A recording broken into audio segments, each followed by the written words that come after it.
விஜய் ஆட்சிக்கு வரணும்னு கஞ்சா போதையில இளைஞர் ஒருத்தர் ரகளையில ஈடுபட்ட சம்பவம் பரபரப்பை ஏற்படுத்தியிருக்கு. திருவண்ணாமலை மாவட்டம் ஆரணி டவுன் காவல் நிலையம் முன்பு கஞ்சா போதையில் இளைஞர் ஒருவர் ரகளையில் ஈடுபட்டார். தகவல் அறிந்து வந்த போலீசார் இளைஞரை மடக்கி பிடித்து காவல் நிலையம் அழைத்து செல்ல முயன்றனர். காவலர்கள் குறித்து கடும் குற்றச்சாட்டுகளை முன்வைத்த அவர், நடிகர் விஜய் ஆட்சிக்கு வர வேண்டும் எனவும் இளைஞர் கூறினார்.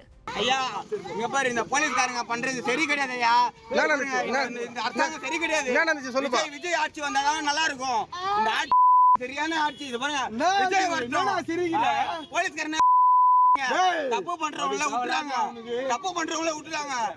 எங்களை பிடிக்கிறாங்க. நாங்க என்ன தப்பு பண்ணோம்? உட்காந்து எல்லாருமே விட்டுறாங்க. போலீஸ் நல்லவனில்ல கிடையாது.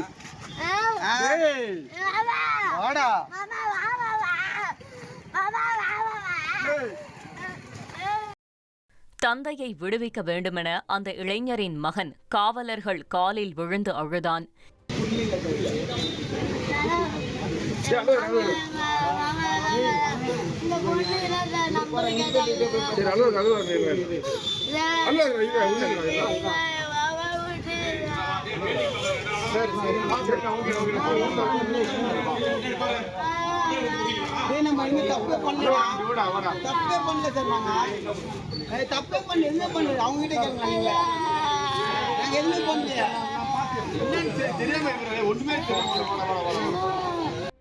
இதையடுத்து விவரங்களை சேகரித்த பிறகு இளைஞரை போலீசார் அனுப்பி வைத்தனர். சென்னை மணலி புதுநகர் கண்டெய்னர் யார்டில் பயங்கர தீ விபத்து ஏற்பட்டதால் பரபரப்பான சூழல் நிலவியது.